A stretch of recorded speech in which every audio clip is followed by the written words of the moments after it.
Okay, so originally we were gonna do a Marvel video similar to our DC video of us talking about Marvel stuff, like what we saw and what we play and what we got. Mm-hmm. But we've seen a lot of Marvel stuff compared to DC. Now, that's not to say that Marvel's better than DC. I love both of them. They've got great characters, great stories, great movies, and great shows. It's just when But we compare to the amount of Marvel and DC TV shows and movies they are in games, there's arguably a lot more Marvel than there is DC. yeah, and DC would like release like a couple of projects Yeah. a year. Marvel just sends out like 6 or 5 a Yeah. year, to the point that we've like lose track on Marvel stuff. Yeah. So yeah, so I thought we'll just do a videos of like separate characters and their like movie trilogies. Mm-hmm. And what way to start off this by talking about the most popular, the most iconic, and probably the most depressing hero, Spider-Man. Let's be honest, he is the most depressing I of the know, amount of stories I he's know got. it's like Marvel fucking hates him. Yeah.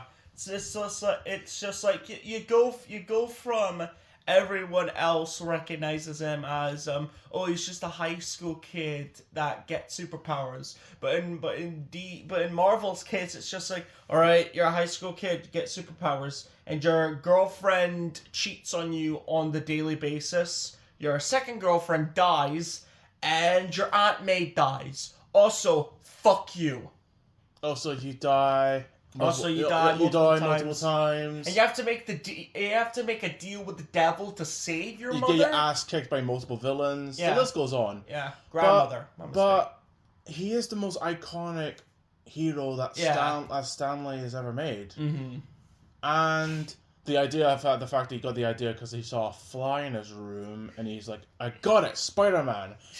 It's just like a fly in his room. It's like, fucking little fucking piece of Excelsior! I got it! What is it, Stanley? Spooderman! Okay. And I think we could all agree that was my first Marvel hero. Yes. And I think, Yeah, was it yours or was yours a Hulk? My first Marvel hero was Iron Man. Ah, right. Yeah. So my first, so just like Batman, which Batman and Spider-Man are kind of similar. I mean, they both wear costumes based on animals. Yeah. Their loved ones die that motivate them to be heroes. They both have anti-hero girlfriends that are cat themed. Yeah, and they've got the biggest rogues gallery I've ever seen. Yeah. And my first introduction of Spider-Man was definitely the Sam Raimi movies. Yeah. The Sam Raimi movies were not only my first introduction of Spider-Man, my first introduction to Marvel as well. Yeah.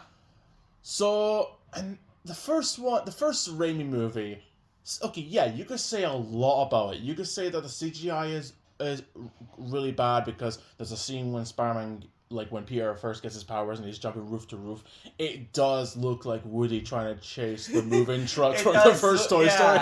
It doesn't look that good. It's aged poorly. Yeah. So yeah, you could argue that CGI is really bad. The costume's ridiculous, but that's the beauty of it.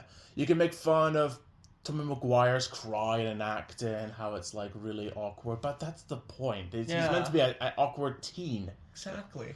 And you can make fun of the fact that Mary Jane is like the worst girlfriend ever in the history of girlfriends. Not even in the Sam Raimi movies, but in the comics as well. Oh yeah. There's literally an issue arguably considered the worst issue in the Spider-Man universe where he literally tries... Oh, this is the one when he's chased by a criminal. Yeah, he literally tries to get assassinated by this random guy, and then Mary Jane and this random fucker get teleported to another dimension, and then Mary Jane's like, I know he tried to kill my boyfriend, but there's something about those eyes, and then they start a family, and when Peter tries to save her, she's like, I think it's best if you leave. And it's just like, what the fuck? I fought Satan to get here. Nah. Not good enough. Nah. But we'll get to her. He's got a Buick and you don't. Therefore. We'll get to Mary Jane in the Sam Raimi movies, but Yeah. the first movie is so nostalgic, it's so iconic. Yes. Like, the suit, the Spider-Man suit is iconic. The Green Goblin suit, okay, yeah, you could argue it does look like the Green Power Ranger, but it's still iconic. What? It's probably the closest we ever get to a best Green Goblin suit. Yeah, it's the closest thing to a live-action Green Goblin, so be fucking happy that he looks compared to the Amazing Power. Spider-Man one. Oh. Willem Dafoe is perfect to play Green Goblin. Tobey Maguire is actually pretty good as Peter Parker and Spider-Man. Like, you can see the awkwardness, you can see, like, the quips, the one-liners. The witty banter, yeah. The fact that he's trying to be a badass when he's going up against, like, Doc Ock, Sandman, and Green Goblin. He's trying to act tough, but he gets his ass whooped. Mm-hmm. J. Joe Jameson, played by J.K. Simmons, that is perfect casting. To the point that they actually use him for other Spider-Man media, like in like Robot Chicken, The Simpsons, and sometimes in Marvel shows, like the Spider-Man cartoon shows. Like they pick the perfect guy to play. Because when you see J.K. Simmons playing Jameson, you don't see an actor playing the character. You see the character. Yeah. And Aunt May, I forgot their names, but the people that play Aunt May and Uncle Ben are Perfect. perfect. Yeah, 100%. This was the only time they got Uncle Ben and Aunt May right. Yeah. Don't get me wrong, the Aunt May in the Amazing Spider-Man movies is good, but she's good, but she doesn't have the like speeches or like the wise words that the Aunt May from the Raimi movies has, in my opinion. And the ones in the Tom Holland movie, you could just call her like Peter's mom. Stepmom. Yeah, because she's not in the age to be an aunt. She's like Nanny from Lilo and Stitch. She could be like Tom Holland's big sister. Yeah. Yeah. And the Uncle Ben in The Amazing Spider-Man is decent, but the Uncle Ben's line delivery of "with great power comes great responsibility" is perfect in the first Raimi movies.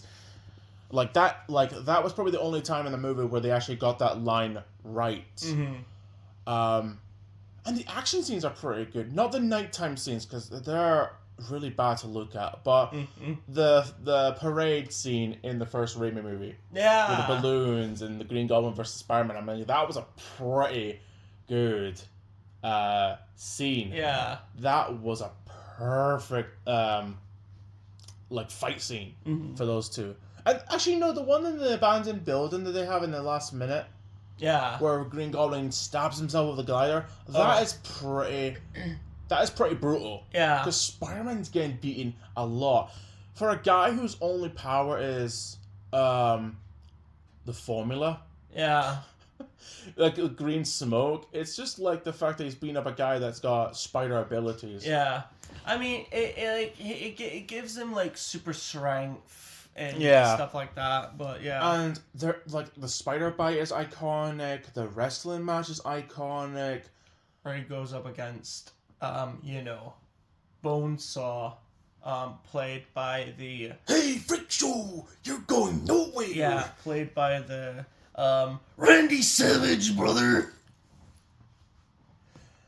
And there's so many iconic moments in that movie, and then when it got to the second movie, they had to try their best to make not only better than the first movie, but they are trying to, like, sequels have a tendency to copy each other. Yes. This one, there's a reason why people think this is the best superhero sequel of all time. Spider-Man 2 is so good. Spider-Man 2, like, the CGI is a lot better.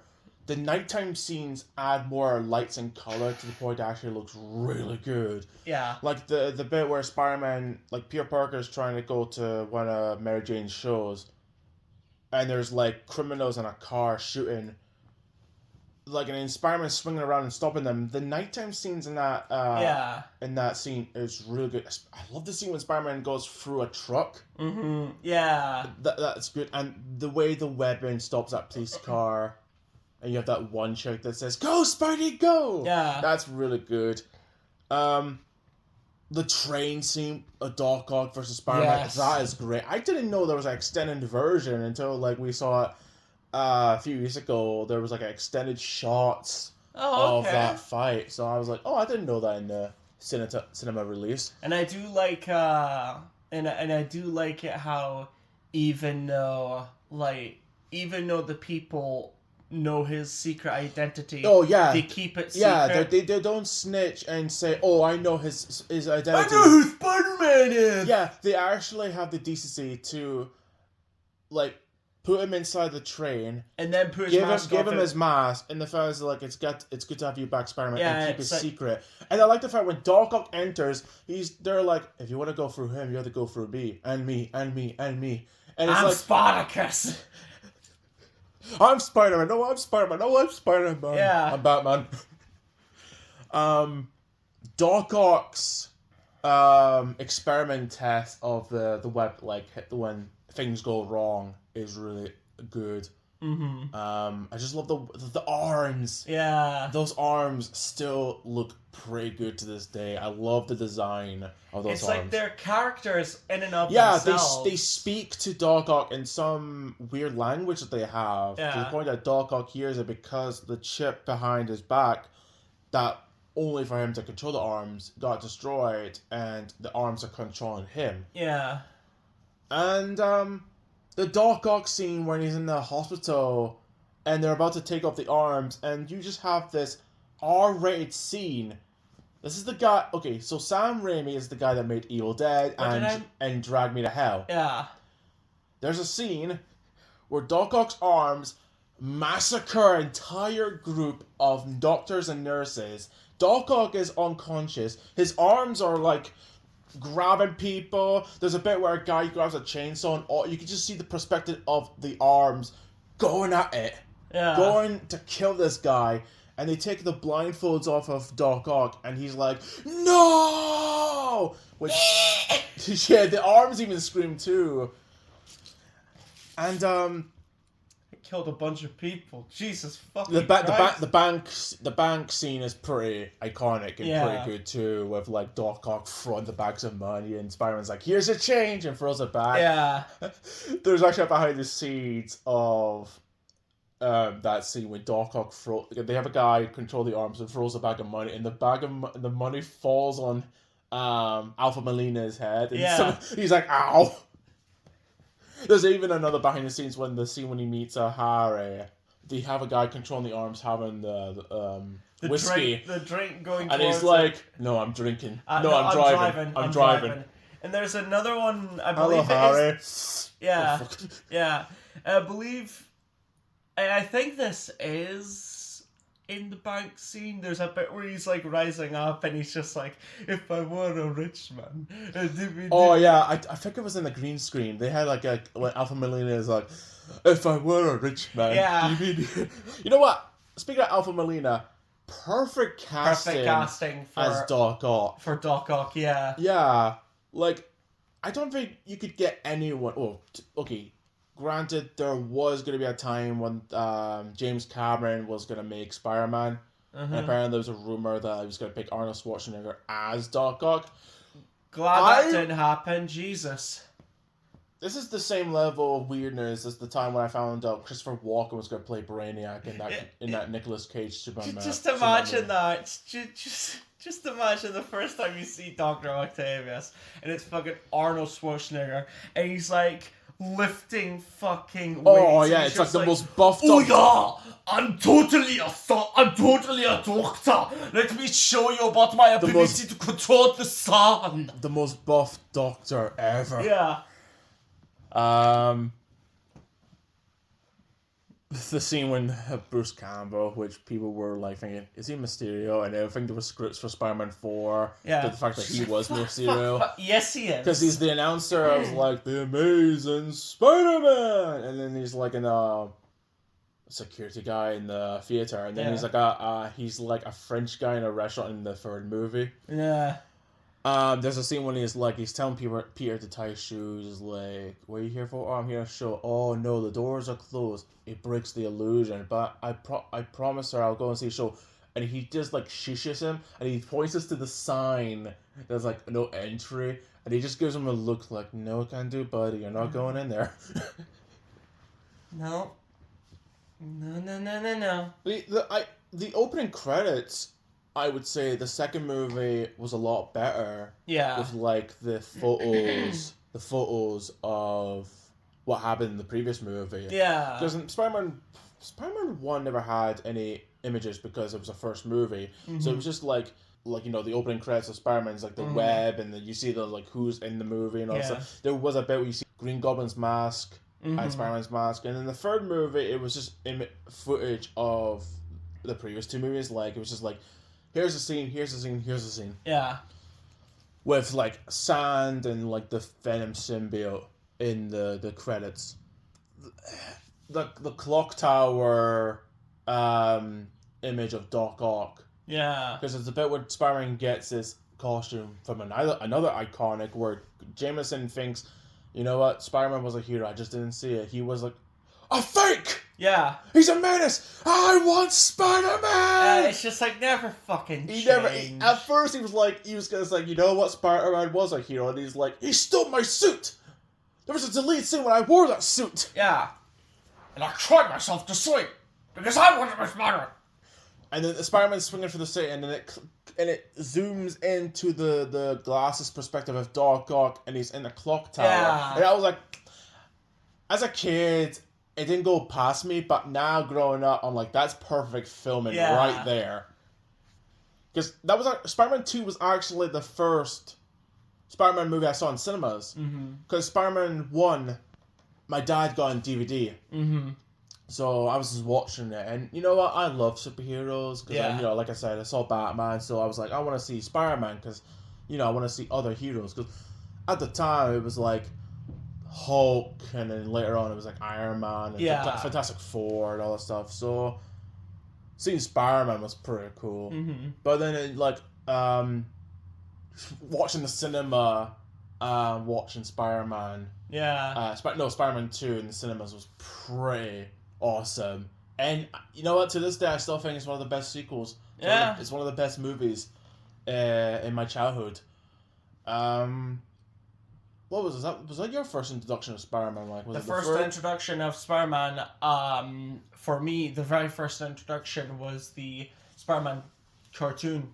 Oh, we'll get to that. Yeah. We'll get to that. We're just going to talk about probably the Sam Raimi movies, and we'll talk about that, and then we'll talk about the other movies. But yeah, Spider-Man 2 has got a lot of scenes. If I have to pick a nitpick, I would say Mary Jane is probably the weakest point of the movie. She's okay. Let's get to her character because she annoys me. As a kid, she annoyed me, and as an adult, she still annoys me more because Kristen Dunst is a perfect actress to play Mary Jane. She's a great actress. She's a great actress. But her character is so bad. How many times did she have to be saved by Peter / Spider-Man?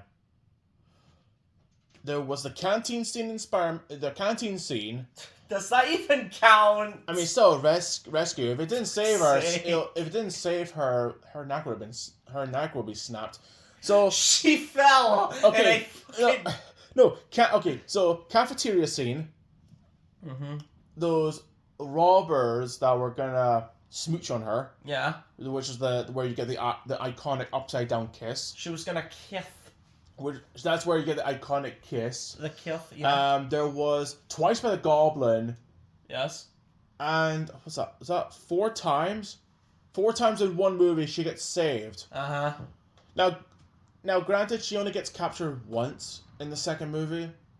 Yep. But even then, she's a terrible character in the second movie because she's obsessed with Peter because he hasn't seen any of her shows because he's doing hero work, which is a big responsibility of being both a person, a citizen, and a hero in the same life.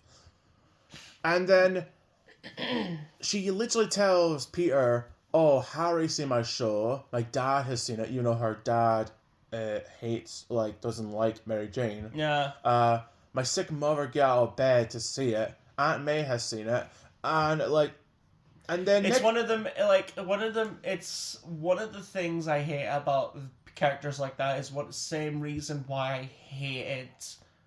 There is a season in the Flash TV show where I started to hate. I think it was Iris. I heard about that. That's one thing I hate about relationships in superhero shows. It's just why did you not come and see me? And it's just like, children were dying. People were dying. Can you not think of your fucking self for one fucking day, please? Yeah.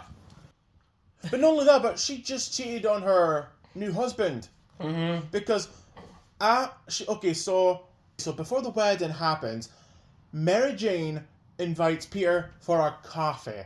Yeah, for a coffee. For a coffee. And then she asks him to kiss her, and that's when you get the car flipping in by Doc Ock, which that was a great scene, by the way. I love the slow motion. Yeah. And I love the realization that Peter's powers came back. Yeah. Throughout the movie, he's been having some problems with his powers, like it's not working. Power this fuck. I mean, when a man grows up, there's gonna be some differences. When a man grows up, there's gonna be some problems Around the body. With your powers. It does involve your hands, but still. Anyway. So she tells him to kiss her. Yeah. And then when it was revealed that Peter is Spider-Man to Mary Jane's like, oh, I guess I did knew. Fuck you. And I was like, it was probably because of the kiss that she gave to Peter in the first movie at Harry's father's gravestone. Yeah. That's probably the worst time to kiss someone. And then I feel sorry for the astronaut because he's just standing in the altar waiting for his bride to show up in a beautiful white dress. Next minute, some random woman gives him a note. Oh yeah, by the way, she couldn't make it because fuck you. So she's becoming the runaway bride. She runs past the Punisher. Wait, what? There's a bit where she's running beside a fountain and she's smiling, and there's a guy that turns and just walks away. That's supposed to be the Punisher. Oh, okay. I think it was like from the early 2000s, one of the Punisher movies. Yeah, okay, yeah. So she's running, and she basically dumped the astronaut for a hero. So she didn't date Spider-Man because of Peter Parker. She probably dated Spider-Man for Spider-Man. Yeah, for his fame. Yeah. Yeah. And then the third movie, it has to be about her. The best one. The third movie is a masterpiece. Because she gets a song performance. I don't know if she had it. I don't know if that was going to be a thing in the second movie because it was like an acting performance. Yeah. But this is like her first singing performance.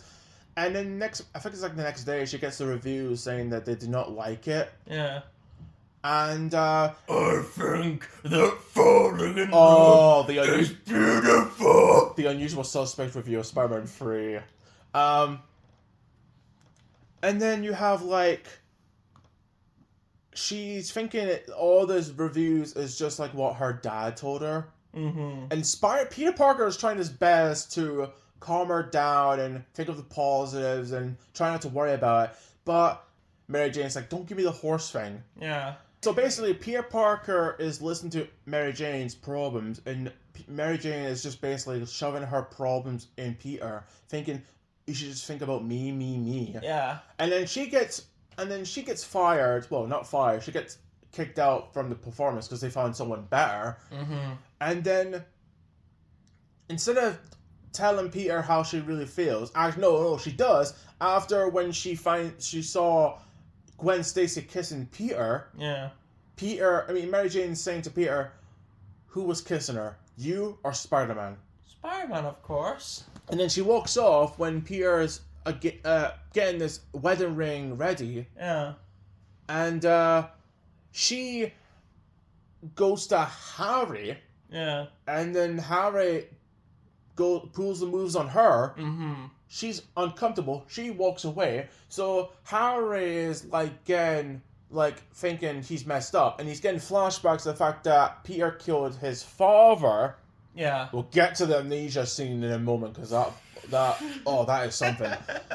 He remembers all that, and he sees a reflection of his father telling him, "The heart. First we attack the heart." And then Harry forces Mary Jane to break up with Peter and make him feel miserable. Now, they meet up in a bridge in Central Park. Mm-hmm.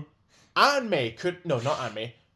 Mary Jane could have been smart enough to tell Peter, oh, by the way, Harry's got his memory back. He's forcing me to break up with you, and he's in that tree smirking. That would have been perfect. But I no. would say that, Peter, but I'm still angry at you for kissing one of your classmates. Therefore, I fell in love with someone else. So what I'm trying to say is Mary Jane is an ungrateful brat. Yeah. That is like the worst character in any of the Raimi movies. Is there anything else we should talk about the first and second movie before we move on to the third movie? I do have to admit, like, say what you want to about the third movie. Sandman's fucking story. Oh yeah. Okay. It It is a bit of a meh movie, but Sandman fucking saves that movie. It's a guilty pleasure of mine because absolutely. there is a lot I can make fun of. I can make fun of, like I said, Mary Jane. I can make fun of the random awful amnesia scene. Yeah. That scene, I didn't like that as a kid, and I still don't like it to us now. So Harry becomes... My head hurts! So I love you guys so much! Yeah, that was just... Can we just make the movie black and white, and it's like, I had a marvelous dream, and you were there, and... Dad? Dad? Yes, son. You're still alive? I was the witch. I was the witch all along. Okay, so there's a lot of scenes you can make fun of, and like you can make fun of Mary Jane, you can make fun of that amnesia scene because Harry is the new Goblin, which to be fair, when I was a kid, I thought it was Hobgoblin. Yeah. So I'm an idiot for thinking that. And they have a cool chase, and there's a really shock scene of Peter losing the ring. Mm-hmm. Like, I heard people gasping on that scene. Like, people were thinking, oh, is he going to lose the ring? Is he going to lose the ring? And a few times, he almost lost it until he gets into a build and he's got the ring and he's like, yeah, got it. You can see the joy in his face until he looks up and he realizes, oh yeah, there's a glider about to kill me. The glider's cool. The design of New Goblin needs to be a bit better because it just looks like a surfer dude. Like, it just looks like a stealth suit. Doesn't look very goblin-ish. There was 3 masks in the there was 3 masks. There was the green one, there was the New Goblin mask, and there was the one that's a green goblin but it was silver. Yeah. To me, I was an idiot as a kid, so I thought, oh look, new Hobgoblin. Yeah. Because during the time I watched the Spider-Man, the animated series. I mean, we only knew there was 2 Green Goblins, so you couldn't have been... Yeah, until you realize later on there was a red goblin, there was a gold goblin. Yeah. There's a venom goblin. There's so many goblins that I just know, and I just thought there were 2. There's even a female green goblin. There's a beast Green Goblin. But yeah, like I said about the Sandman, it's like the first time you see him, it like you think it's just like perfect acting. Yeah. Thomas Hayden Church was a perfect casting Perfect for cast Sandman. for Sandman. Yeah. Just the fact when you see him like running and you think to yourself, oh, it's another breakout criminal that Spider-Man's gonna. But no, they retconned the Uncle Ben death.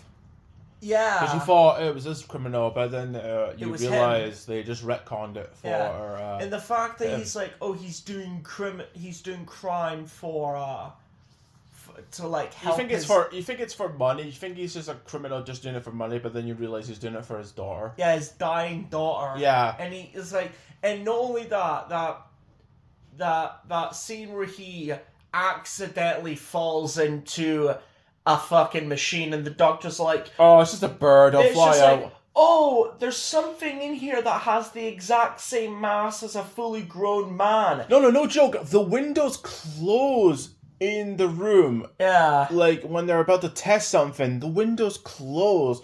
So they kind of knew it was a guy. Yeah. But they didn't. They just activated the machine, and that's where you get the radioactive sand.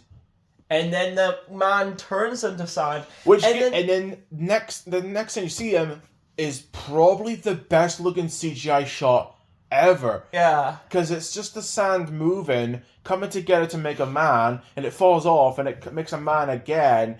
And then Sandman quickly controls his power, because at first, when he's trying to grab the necklace, it doesn't work, but then he forms fingers, grabs it, and he transforms into a human. Yeah. That scene is perfect. It is. That was 2007. Yeah. The same year you had like Transformers, Cloverfield, and probably a few other movies I'm missing out from 2007 that have better CGI then than the CGI you have now. Yeah, and also just the fact that he's building himself back up, and like he just breaks down, and then he builds himself up again, and then he like reaches for the necklace, and then to me that kind of makes me tear up because The music does a pretty yeah, good job. not only the music is good, but like imagine like from our perspective, it's just like, oh, he's trying to put himself back together again. But from his perspective, it's just like, I need to save my daughter. I need to save my daughter. Even when he picks up the necklace, he's like, this may be the last time I ever get to see my daughter. The only thing that's going through his mind is his daughter. He doesn't care that he's sans. And he's not making growl noises. He's not speaking. It's just pure silence. He does take a breathe. Yeah. Because he's like, I'm made of sand now. And he puts his hands in his face like, what's become of me? Yeah. And then he sees the necklace. And then the next time you see him again, he's getting chased by two cops in a sand truck. And he comes out with this big sand monster. Yeah. And he turns into a sandstorm and he blows away, that looked amazing. Yeah. And then he Going goes full Sir Crocodile, from One Piece. And the scene when Spider-Man stops him inside the bank truck is really great. Because he's like, I guess you haven't heard, I'm the sheriff around these parts. And he's like, alright. And he tries to punch Spider-Man, but then Spider-Man punches him, and he's like, uh-oh. His fist grows big and punches him through the door. Yeah. I love that scene. I love the fact that they just embrace the sand powers. Yeah. Like the big fist. I think it was like a big hammer. Yeah. That he uses to slam Spider-Man through the side of the vehicle. Mm-hmm. And then when you get to the big Sandman in the final bout, it looks so cool. Yeah. Like, say what you want about Spider-Man 3, like, oh, there's too much story, there's a lot of goofy, silly scenes, but to be fair, there's a lot of goofy scenes in the Raimi movies. Mm-hmm. Why are we only now just saying it's ridiculous? When the second movie has Peter Parker wander around the city where the song says, raindrops keep falling on my head. There's a bit where there's a guy being chased by two cops, and he's eating a hot dog like, I'm smiling, I'm happy now, I lost my powers. Which, they do something similar in this movie. They do something similar to this movie. That's when you have, apparently the symbiote must have been made by those emo kids from South Park, because once the symbiote goes on Peter, that's when you have douchey emo Peter Parker. I'm gonna put some dirt in your eye. Now take on this. Like, it's funny, but it doesn't fit. It's stupid. It does not fit the symbiote story. Yeah. Like, the symbiote was meant to make him feel like separate from his friends, more violent, more aggressive, like a split personality. Yeah. Something that the animated show did. Something that the anime show did, and something that the Insomniac Spider-Man 2 game did. Like, it was just basically like a parasite. That gives you so much power that you become blinded. That you lose control. Yeah. But I feel like Spider-Man 3 kind of rushed it, because one minute he gets his suit and he's like, it's the best thing ever. Next minute he rages and kills Sandman, almost kills Harry by throwing the pumpkin bomb at his face, scarring him, which, to be fair, would have made much more of a scar. It's like that fucking scene from that tank movie Fury, and it's just like, Germans throw a grenade inside this tank, enclose it, blow up. Guy looks inside the tank. The guy just gets a tiny scar on his eye, and that's all the fucking damage. Bullshit. Yeah. But then after we get because it feels rushed, because after he almost kills Harry, he slaps and embarrasses Mary Jane. Yeah. Then he goes to a church scene, and then that's when we get the scene where Spider-Man has had enough of ripping the symbiote suit. Yeah. Now, I've seen multiple stories of the symbiote where it involves like Peter talking to Uncle Ben in his mind, and then the symbiote is trying to corrupt him, but Uncle Ben is trying to see the hero side and Peter. Yeah. So there's a back and forth, good versus evil, like a fight inside Peter Parker's mind that makes him develop ability to stop the symbiote. But in here, he's like, I slapped Mary Jane. I must take the suit off. It just feels kind of. And then rushed. he's on top of a building. He's just like, I am the angst. He's on top of a building, looking down in the rain, and he's just like, I am the angst. Angst-teen. Teenage. And then he gets the symbiote off, and then we get Topher Grace, which, okay, as a kid, I was mostly looking forward to seeing that Venom. Yeah. Because at the time, you had the animated series, and every episode I saw was always about Venom, and I just thought the design was cool, with the sharp teeth and the eyes and the whole black suit was pretty cool. When I saw the design in the movie, I love the Venom design. I love it. But it doesn't have the fact that we're not seeing the Venom face talk. It just mostly like what's the word? Is it like it just off and you just it peels off to show it kind of like just shows you Eddie Brock's face. Yeah. And he's like a whiny brat to the point that he's just crying when he says, "You know what you did? Do you remember what you did to me? You humiliated me. You humiliated me. You steal my girl. Now I'm gonna steal yours. You humiliated me. Do you remember what you did to me? All I said was your phone was fake. Yeah, all I was doing was calling you out on buying fucking NFTs. I wasn't really. Do you remember what you did to me? Oh, man, it makes me happy. But when it transforms back to the Venom, yeah, because so. When the symbiote shows Eddie Brock's face, he's talking, but for some reason, when it transforms back to Venom, all it's doing is screaming. Yeah.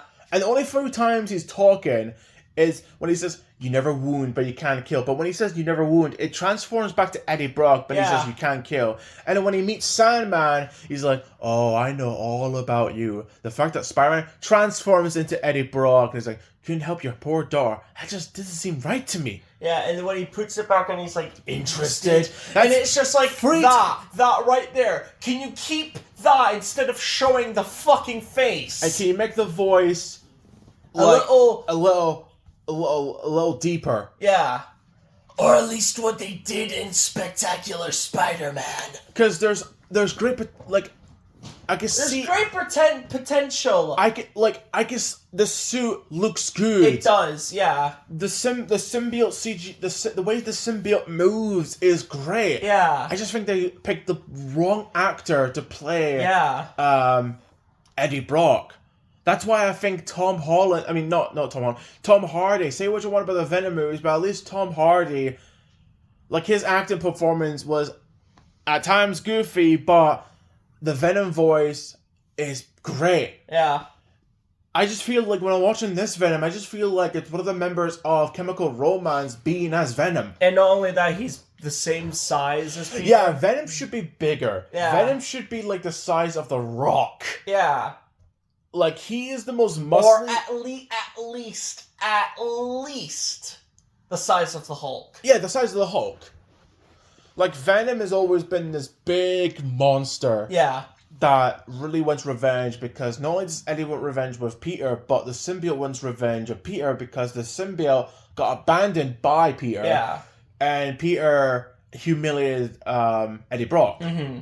So it's just like the host hates Peter, and the parasite also hates Peter. That's why they're fueled by venom and poison. So Yeah. like they're fueled by hatred to kill Spider-Man. Yeah. And then when you get to like his first introduction, I can totally see Eddie Brock trying to beat Peter Parker by being the next photographer. Yeah. They got that right. Yeah. But I just feel like they just picked the wrong actor to play it. Yes. Because as a kid, when I first saw that movie back in 2007, it didn't go past my head. Yeah. But now, when you're having opinions on movies and you become like a critic and stuff, you kind of see the cracks and the problems anyone could have. Yeah, and not only that, in the movie, I'm just thinking about this right now. In the movie, Eddie and Peter's rivalry, like, they're trying to get good pictures of Spider-Man. That kind of feels rushed too, Yeah, because they're trying to get good pictures of Spider-Man, and they're trying to be like, oh, we'll frame him. But when they're talking about it, it almost makes it seem like, oh yeah, I'm gonna take a picture and then the girl is gonna love me. No, I'm gonna take the picture and I'm gonna get all the kisses. It just seems like are they played by Matthew Broderick? it just seems like two characters would be like, if I do this, then I'm gonna get the girl. Like two high schoolers battling over a girl. It doesn't seem like it doesn't. Maybe if the guy who played Eddie was much more of a dick, like an absolute douche, then maybe we would get it. A bigger douche towards Peter and other employees, but he's like a kiss ass to Jameson. Yeah. Oh yeah, absolutely, Jameson. I'll do it right away. And it's just like that's not Eddie. That's not Eddie. I've read a comic. I've seen the show. That's not Eddie. Like the rivalry between Eddie and Eddie and Peter, it's only for a couple of scenes and that's it. Yeah. Like there's no much of a build up between their big rivalry compared to like the shows I've seen of Eddie and Peter. Yeah. Of their rivalry. It just feels rushed. The thing is, Sam Raimi. Okay, so Sam Raimi wanted Sandman, which was good because Sandman's one of those popular villains that I wanted to see because I saw the animated show. Absolutely. No. I played like. No, Friend or foe, or I think Friend or Foe came out after. Okay. Was Sandman even in the anime series? I don't think he was. No, but we wanted to see Sandman. Yeah. We wanted to. Like Sam Raimi wanted to see Sandman because Sandman's probably one of the most popular villains, so he Yeah. wanted him, and then you the had fucking studio wanted to get the fucking Venom into the studio wanted Venom, so there was studio interference with that. But then the audience wanted a new Green Goblin because of the events of the two movies and what happened at the end of the second movie. So Sam Raimi was trying to be a people pleaser, but was like, okay, I'm gonna please the fans. Don't do that. I'm gonna please myself, and then I'm gonna please this studio for giving me a character I don't want to see in a movie. Apparently, I think Sam Raimi didn't want to have Venom or something, but the studio. I can see that in a way. Like he's like a very popular Spider-Man villain, so you're trying to get the other Spider-Man villains in the spotlight. I do get that. But Sam Raimi could do so much with his talent on Evil Dead and Dracula Hell. He could do some horror with Venom. And the thing is, there is concept art and there is like footage of what Venom was going to do to Eddie in the movie. Yeah. Have you heard about this? Yeah, apparently, and instead of it being like taking him out, being like, Peter, what are you doing? It was meant to be a thing like the Venom eats him. The Venom consumes him. So when you see Venom getting pulled off, you just see a skeleton underneath. Yeah, which that would have been so good, and that would have been the most creepiest, messed up thing ever. With the music, by God, the music in these movies are perfect. Like the Spider-Man music, the Spider-Man theme is great because it builds up, and it's awesome.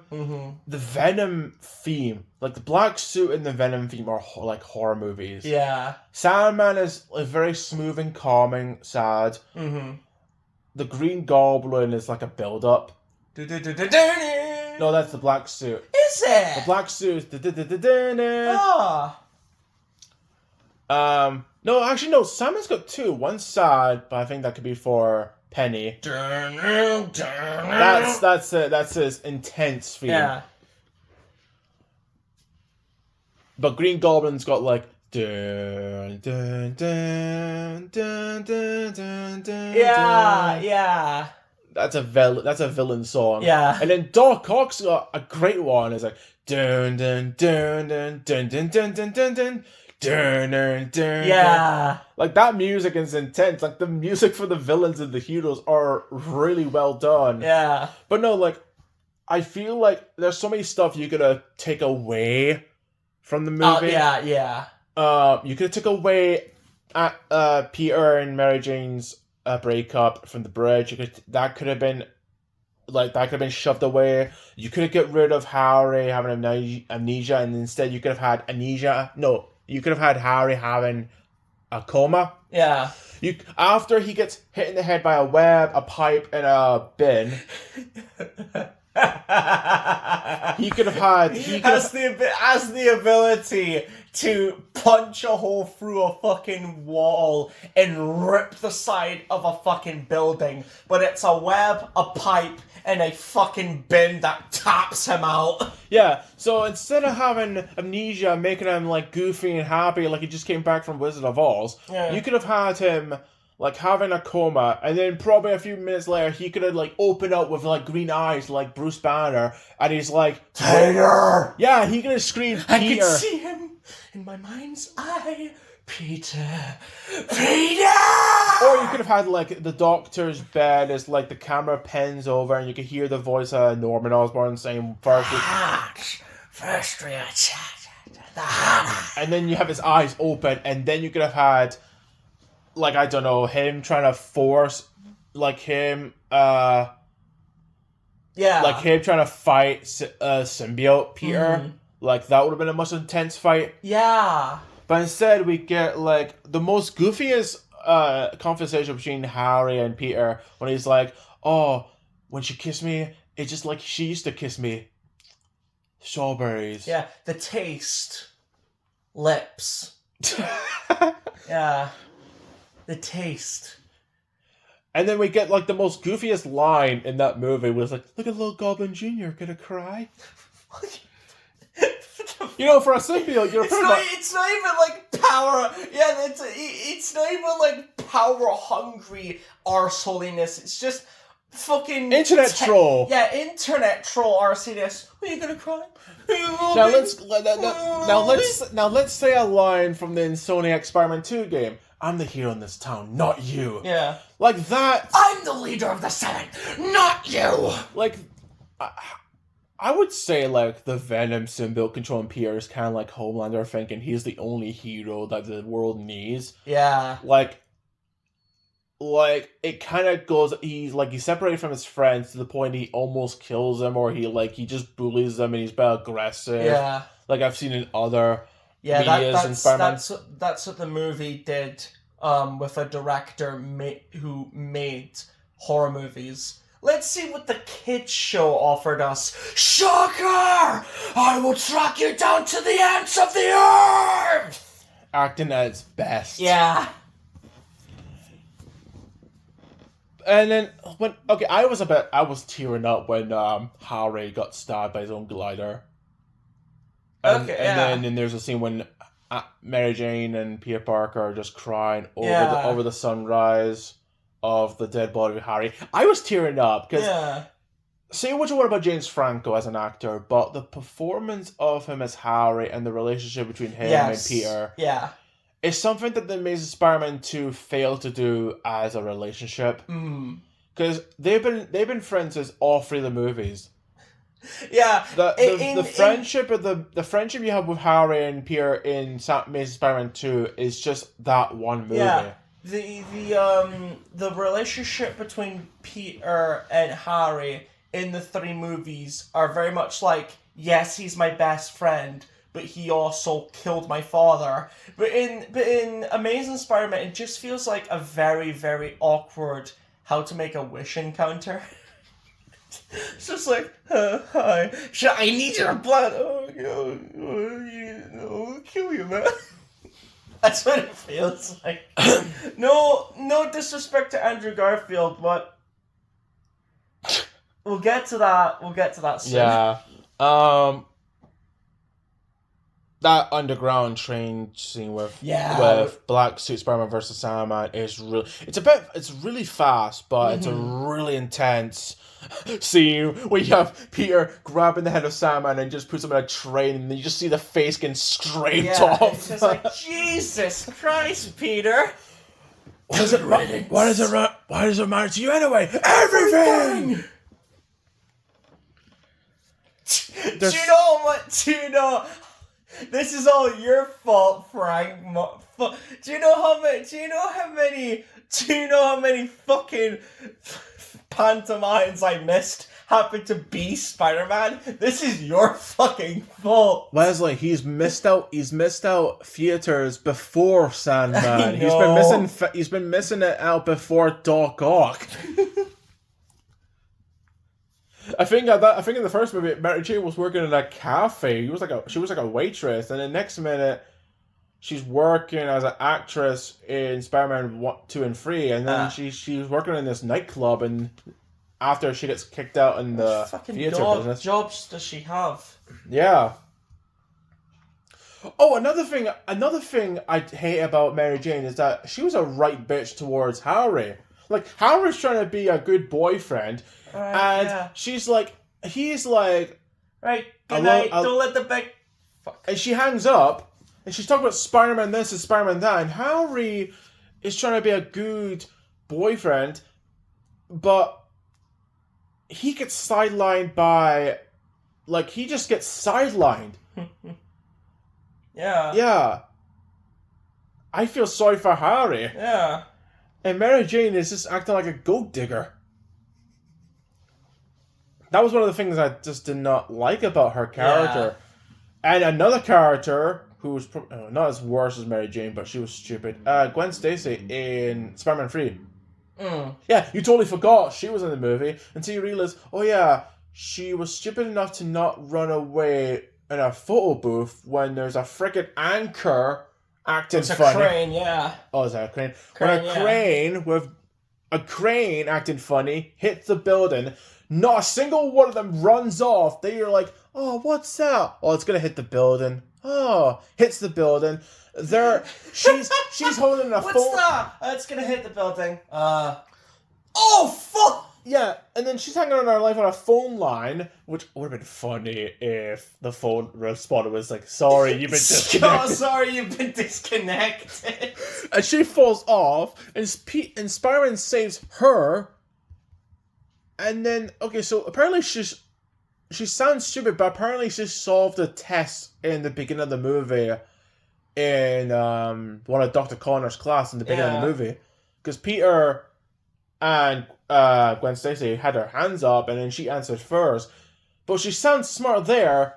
To be fair, she did look like she was reading the script from the board. But she's a total dumb blonde throughout the rest of the movie. Yeah, it's unfortunate. So, what else? Let's move on to the let's move on to the animated series, because the animated series was... So, I actually saw the animated series before Spider-Man 2 came out. Mm-hmm. And then that's when I got introduced to like their version of Green Goblin, Doc Ock, Venom, Rhino, Mysterio. There's so many villains that I got introduced to in the world of Spider-Man. And there's so many iconic characters I still remember. Like Green Goblin meets Hobgoblin. Mm-hmm. And I don't know. I think I could be wrong, but I think Hobgoblin came first and then the Green Goblin. Yeah, I think. I could be wrong. I think that's what they did in the show. Yeah. Yeah. But no, like, I love the design on Hobgoblin to the point that I was happy the fact that I hear it was Mark Hamill's the Joker voicing another psychotic villain. Yeah. Rhino was pretty fun, even though he was stupid. I Yeah. thought he was a fun villain. Scorpion, I'm so glad we're getting a Scorpion in the new movie. Yeah. Because when I saw the anime series, I wanted Scorpion to be in a movie. Mhm. You had Shocker, Chameleon. Chameleon was the one I saw less of, Yeah. but you had so many iconic villains, and then you had like Kingpin. Yeah, absolutely. You had like Hydrogen Man was a villain I saw. Yeah, Hydro I think Man. that was Sandman before Sandman, because apparently it was a guy made of water that Yeah. wanted to date Mary Jane. Yeah. There is an episode which I'm thinking to myself, are they going to base is Brand New Day going to base this on an episode? Because there's an episode where Spider-Man gets multiple arms and he becomes a spider, and I think that was the same episode where Punisher is in. Yeah. And the fact that when I saw Brand New Day, I'm like, okay, Punisher, He's organic mutating. organic webs, Yeah. because Tobey Maguire is the only Spider-Man to have organic webs. Mm-hmm. Everyone else has web shooters. Yeah. That's what made, because I think they wanted to make it realistic for the Spider-Man, Yeah. not in technology-wise. So that was the first time we ever have a Spider-Man with organic web shooters. Mhm. Yeah. So that was interesting to find out. But no, and there's an episode where there's like a giant spider that attacks people. Mm-hmm. There's an episode where War Machine and Iron Man come in to stop Carnage. Yeah. That was a Carnage. This is a villain that I want to see in a movie. But every time I think of it, it's like, it has to be R-rated. It has to be R-rated. Yeah. And I look, Carnage was a character I want to see in Spider-Man 4, because back in the day, after Spider-Man 3, I did saw fan-made trailers or fan-made stuff, like fan-made posters of Spider-Man 4. And the three villains they wanted that people were picking were Lizard, Mm-hmm. Carnage, Yeah. or like Vulture. Mm-hmm. And Carnage, I remember people made fan-made trailers of Carnage, and they always picked Jim Carrey. Yeah. Jim Carrey in one movie where he's like a maniac. Mm-hmm. I forgot what it was, but it was like, and they used one trailer. They used a liquor from Resident Evil as Carnage, and I'm like, that's actually not a bad choice. And I remember this was like 2008 to 12. I remember seeing like fan made posters for like Jurassic Park 4 or Spider-Man 4 movies. I was looking forward to until I realized, oh yeah, they're just fan made fake posters that someone made. So I was kind of like fooled. But I was fooled. But Carnage, Venom, Scorpion, Doc Ock were like my favorite villains. Mm-hmm. Green Goblin. I've always loved Mysterio. Mysterio was a pretty good Yeah. one. I like the fact that each villain from the show and even from the movies have a different, like, not only a different way of speaking, but like Like a different motives, and they have Different powers, different motivation, different, like Shocker is just a generic burglar. Yeah. Scorpion is like an assassin hired by Joan Jameson. Yeah. Mysterio is like a failed performer. Yes. And Chameleon is a chameleon. Yeah. Venom is a broken heart, is a man that just wants revenge. Mm-hmm. Like poison Venom. And Carnage is just a fucking psychopath. Oh, Cletus Cassidy is a complete psychopath. Fucking psycho. It's just like, oh, what about this broken man? Does he have any redeemable qualities? Pushed his grandmother down the stairs, burned his orphanage, killed his dog. Nope, absolutely zero redeemable qualities about him. And I love the intro Spider-Man music they have. Yeah, I love that. I love that. Spider-Man. Yeah, Spider-Man. Radioactive Spider-Man. I love that show. Yeah. Yeah. It's on Disney Plus, so we could just watch it anytime. Yay! I think it's only like 3 or 4 series. Yeah, yeah. I need to check again. I don't know. I think they did Mary Jane in that show right. Mm-hmm. Yeah. Yeah. And then you have Spectacular Spider-Man. Spectacular Spider-Man was good. Spectacular Spider-Man Yeah. was really good. Had- Again, the villains are. I love the design of the characters. Best version of Venom. Best version of One Venom. of my favorite designs of Doc Ock. Yeah. One of the best. Am I The psychotic version of Green Goblin, where his pumpkin bombs scream. Yeah, in That is my horrifying. opinion, one of the best Sinister Six episodes in my opinion. Best yeah. looking Electro. Yeah. Awesome looking Vulture. I love what they did with Rhino. Absolutely, I love Vulture's design. I love the whole black Sandman. The fact that they got the guy who plays Jake the dog to voice Sandman. Yeah. There was an episode where he comes out of nowhere on the beach and what was it? He makes a sandcastle for a little kid. Yeah. And he says, "Go run along, kid. It's getting cold or something." And I'm Yeah. like, did a villain just be nice to a kid? Yeah, I mean, he is a father, so Yeah, actually him and Rhino start off as partners. Yeah. They got arrested 1,000 times, and they got hired by, I think it was like Tombstone or Norman Osborn to become Sandman and Rhino. Oh yeah, Tombstone and Hammerhead are in this. Yeah. There's a line that I love from Hammerhead when he's talking to Green Goblins that keep laughing Kermit. Yeah. Right, that Tombstone, it was like the next Kingpin, as in, you think he's not tough, but by God, he could break your spine. Yeah. Right, like, even in the comics, Spider-Man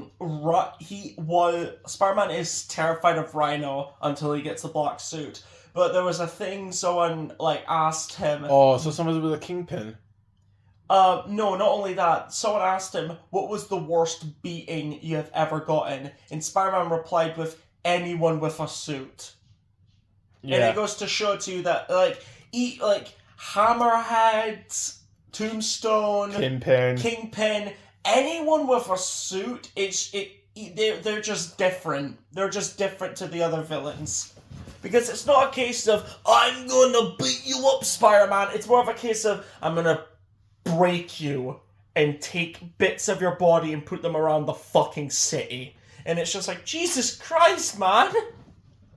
This is probably the first time where Spider-Man had 3 of his girlfriends in one series.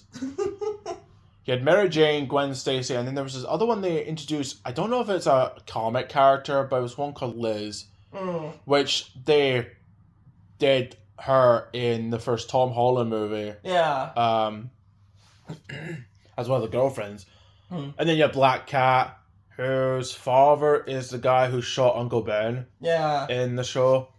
So I think they were going to do that similar in Spider-Man 4. Apparently the script was they were going to make Black Cat the daughter of Vulture. And Vulture was going to be played by John Malkovich. Yeah. Well, there was 2 actors. There was John Malkovich and then there was Ben Kingsley. Which, one of the 2 would have been perfect. But we got Michael Keaton, which was perfect. Yeah. But no, Amazing Spectacular Spider-Man not every villain was in the show because obviously Carnage was not in the show. Yeah. New Hobgoblin, Scorpion, Kingpin. Oh no, Cletus Cassidy was in one episode. Yeah, but it wasn't Carnage. It wasn't Carnage. It was Cletus Cassidy in this therapy room where the Sinister Six is trying to recruit Doc Ock again. I don't know if this has happened before in the comics, but this is probably the first time, in my opinion, where Kraven turned into an animal. I don't know if that's ever happened in the comics. I mean, he's got animalistic tendencies because he hunts them, but I don't think he actually turned into a tiger. I love the line he says. His first introduction, as Spider-Man's like, "Who are you? Where did you come from?" Mother Africa. No, Mother Russia. All the way to Mother Africa. 2 mothers and you still misbehave. That is the best line ever. Yeah, that's one thing I absolutely love about Spectacular Spider-Man is the witty banter. And the animation. Yeah, absolutely. The animation, the fight, like the black suit Spider-Man versus the Sinister Six is so aggressive. Yeah. I love it. Their version of Venom, like when Spider-Man tries to shot Venom, there's a mouth that appears in his stomach like fucking Nurgle. Yeah. Oh, I love that Venom so much. I just wish the toy looked better. But their version of the villains and the characters, like Flash Thompson, is pretty funny with his goofy laugh. Yeah. And the fact that he tried to pretend to be Spider-Man. He tried to pretend to be Spider-Man that one time. There was that one time when people thought it was when Venom tells people Peter Parker is Spider-Man, and everyone's getting interviewed of people who knew Peter Parker. Yeah. And it's like Flash Thompson crippled. It's like, oh, you think Puny Parker is Spider-Man? No, I'm Spider-Man. And it was like, take off your mask. The funniest scene, I remember this, is when someone's interviewed Aunt May. It's like, do you know that Peter Parker is Spider-Man? And Aunt May's like looking around the couch and like, am I being mugged? Yeah. No, am I getting punked? Am I getting punked by a bunch of fucking kids? No, madam, this is important. This is big news. Get the fuck out of my office before I hurt you. Oh, okay. Grandma's mad, leave. I think you could compare that Aunt May to the Aunt May in the Raimi movies. I guess, but yeah. Nothing's gonna beat that iconic speech from Spider-Man 2. Yeah. When she's moving out and she says the line, "I believe there's a hero in all of us." Believe there's a hero in all of us. That keeps us strong, and like all that great speech that she says in Spider-Man 2. Great performance.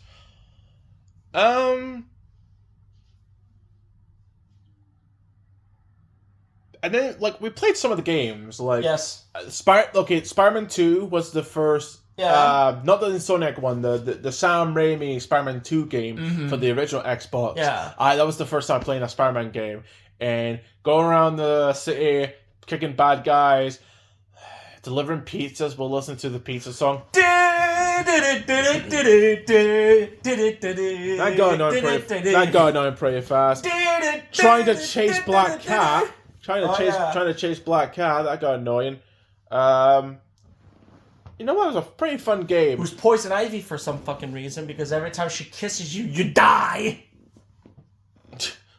To be fair, she's got she talks like Poison Ivy, but it's mostly like Catwoman from DC.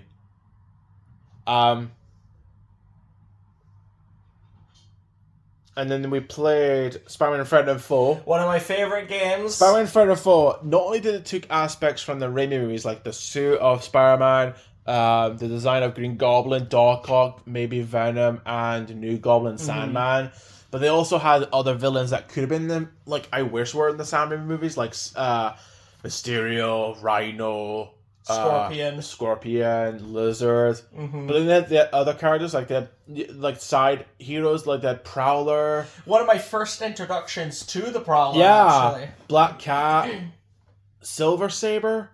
She was a character. New Goblin when you complete the game. Yeah. But no Nick Fury. That would have been. It's cool. Weird how he's in the game, but he's not a playable character. Yeah, I would have liked to play Nick Fury. Just shooting it from grenades. Yeah. Aerial strike the bastards. Wait, what? The fucking nuke appears. Actually, there was. Speaking of strikes, there actually was a special ability. Like if you got a power up or something, you and your partner could go up the sky and do like a special ability to take out the phantoms. Yeah. Which were these creepy jester-looking creatures that it looked more like symbiote, although. Actually, there was more like a combine of symbiote to something else. Yeah. So they're kind of like Venom's cousins or something. Yeah. They stole the villains, mind controlled them, and it turns out the person who was mind controlling them was Mysterio. Yeah. Which he has probably the weakest fight ever. Hey. Because it's just dodge and lasers. If I didn't know it, but I swear I've been punched. Oh, really? Who knew? Yeah, who could that be? Not me. The one I use multiple times in my videos is the Rhino and Spider-Man. Egypt? What's an Egypt? Oh, someone's messing with my head. Know who it was? I'm gonna bash them. Sorry, I'm done with psychopaths. Yeah. Oh, come on. Yeah. Oh, come on, just for what? Are they not forgetting that there's a Spider-Man who's pretty much the guy that every villain wants to kill and hurt? Yeah. But yeah, there's like, can I join you? Can I join your party? He's just The only one that poking his fingers. the only one that acted like a real villain was Venom, and it's like Spider-Man. Yeah. Which, by the way, that church scene. Oh, when you have bumped into Blade. Yeah. But Spider-Man versus the church, I was like, that is indeed Venom. Yes, and you have to like destroy the bells in order to stun him. Oh, that was so. Oh, I love that mission.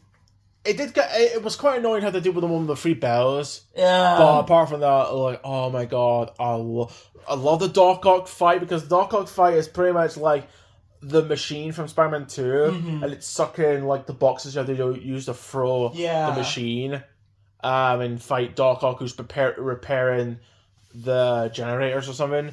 Green Goblin is like, you have to avoid the pumpkin bombs, but also the boomerang ones. Hate those things. Sandman is basically like, avoid the giant Sandman waves and fists and all that stuff. Rhino, basically, you have to make him charge towards the electric panels. Yeah. I forgot for a minute. Was Scorpion's boss fight took place inside of a volcano? Yeah. I still remember that. That was a fun game. It was. Yeah. Oh man, I really love that.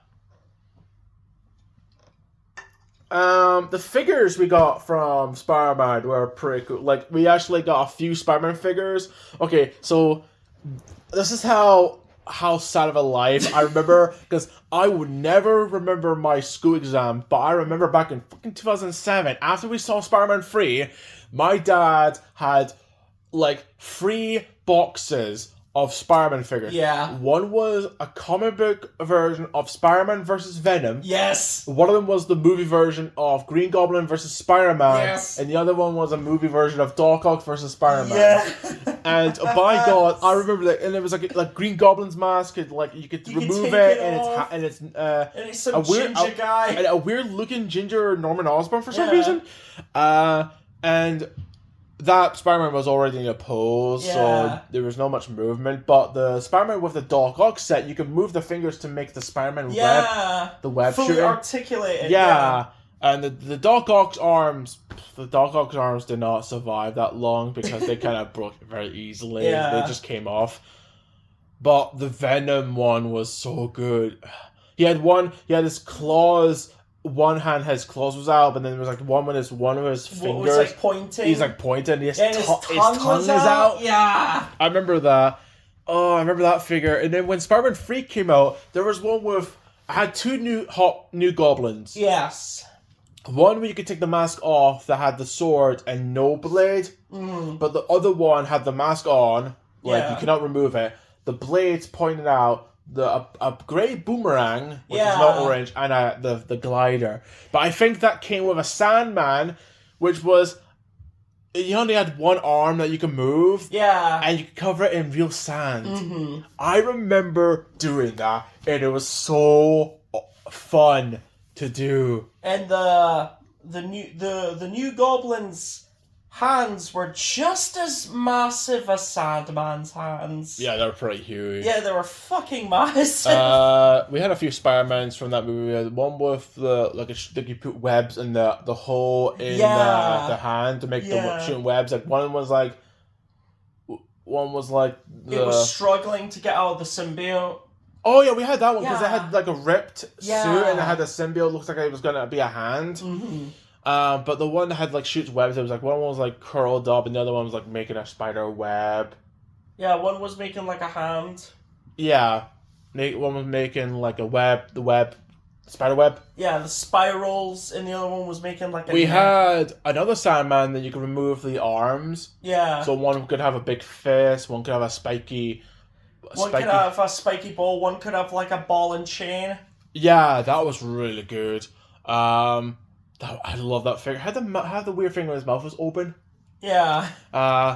Let's see, what else did we have from Spider-Man? We had. I remember we had a figure of Rhino and Scorpion. Yeah.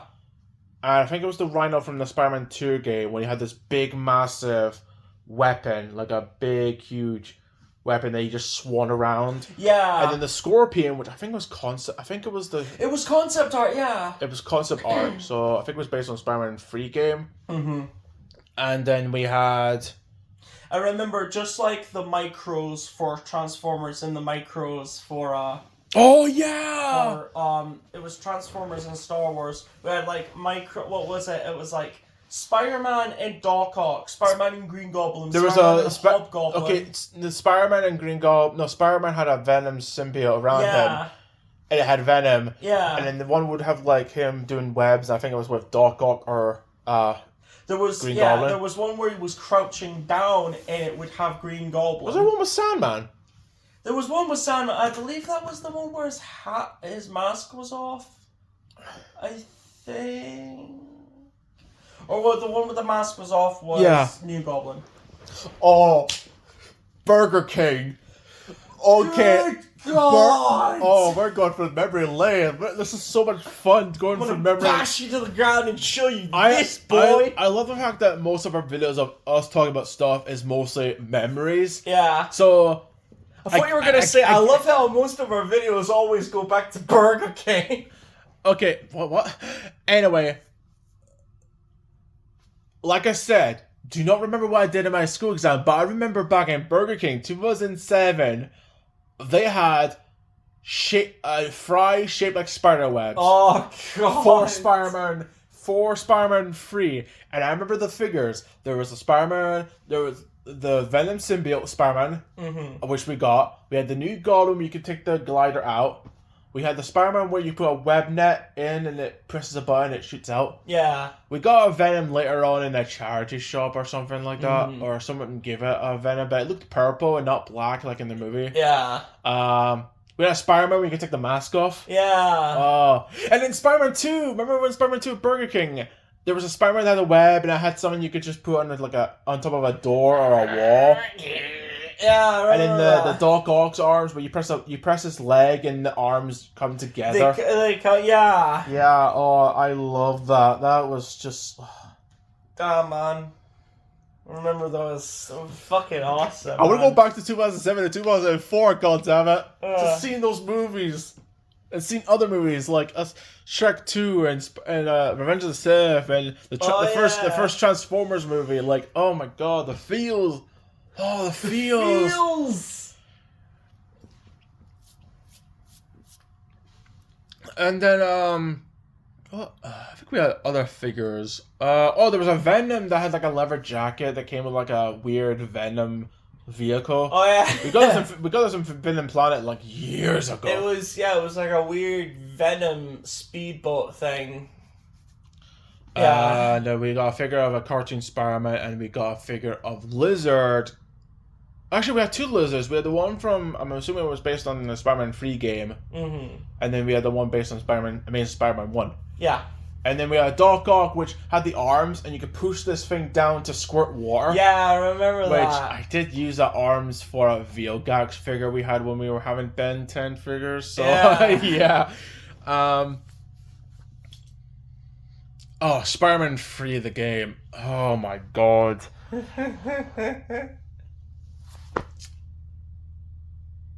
What the fuck is this piece of shit?